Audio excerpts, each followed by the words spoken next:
যদি শয়তান শেকলে বাঁধা থাকে তাহলে কিভাবে মানুষ রমজান মাসে গুনার কাজ করে? এটা আমাদের নবী সাল্লাল্লাহু আলাইহি ওয়াসাল্লামের একটা হাদিস।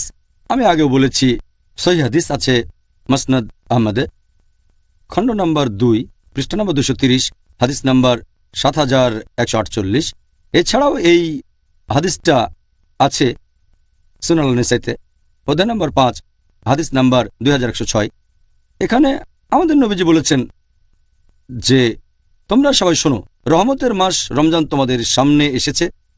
আল্লাহ তোমাদের নির্দেশ দিয়েছেন তোমরা এই মাসে রোজা রাখো, আর বেহেশতের দরজা এই মাসে খোলা অবস্থায় থাকবে, দোজখের দরজা বন্ধ থাকবে, শয়তান থাকবে শেকলে বাঁধা। এই মাসের একটা রাত 1000টা মাসের চেয়েও উত্তম। আর যে ব্যক্তি এই মাসের রহমত থেকে বঞ্চিত হয় সে আসলে হতভাগ্য মানুষ। এখন এই হাদিসে পরিষ্কার করে বলা হয়েছে যে রমজান মাসে শয়তান শেকলে বাঁধা থাকবে।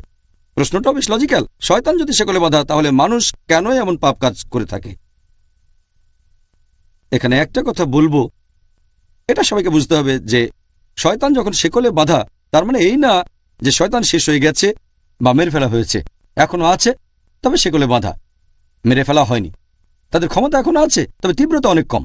ভালো করে বোঝার জন্য একটা উদাহরণ দিচ্ছি আমি, যে ধরেন একটা সিংহ অথবা বাঘ মুক্ত থাকলে সম্ভাবনা বেশি আপনাকে মেরে ফেলবে, বিপদে পড়তে পারেন। কিন্তু যদি সেই সিংহ অথবা বাঘটাকে শেকলে বাঁধা হয়, আপনি নিরাপদ। ততক্ষণই নিরাপদ থাকবেন যতক্ষণ নিরাপদ দূরত্ব বজায় রাখবেন।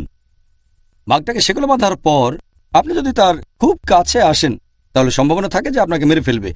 যদি শেকলে বাঁধা বাঘ থেকে নিরাপদ দূরত্ব বজায় রাখেন, নিরাপদে থাকবেন। একইভাবে রমজান মাসে যদি শয়তান থেকে দূরে থাকেন, নিরাপদে থাকবেন আপনি। পবিত্র কোরআনে দেখবেন আল্লাহ বলেছেন সূরা বাকারা অধ্যায় নম্বর 2, আয়াত নম্বর 168, তোমরা খুতুওয়াতুশ শয়তান সম্পর্কে সাবধান হও, শয়তানের পদাঙ্ক অনুসরণ করো না, নিশ্চয়ই সে তোমাদের জন্য এক প্রকাশ্য শত্রু। আল্লাহ তাআলা পবিত্র কোরআনে অনেক জায়গাতেই বলেছেন তোমরা শয়তানের পদচিহ্নের ব্যাপারে সাবধান থাকো।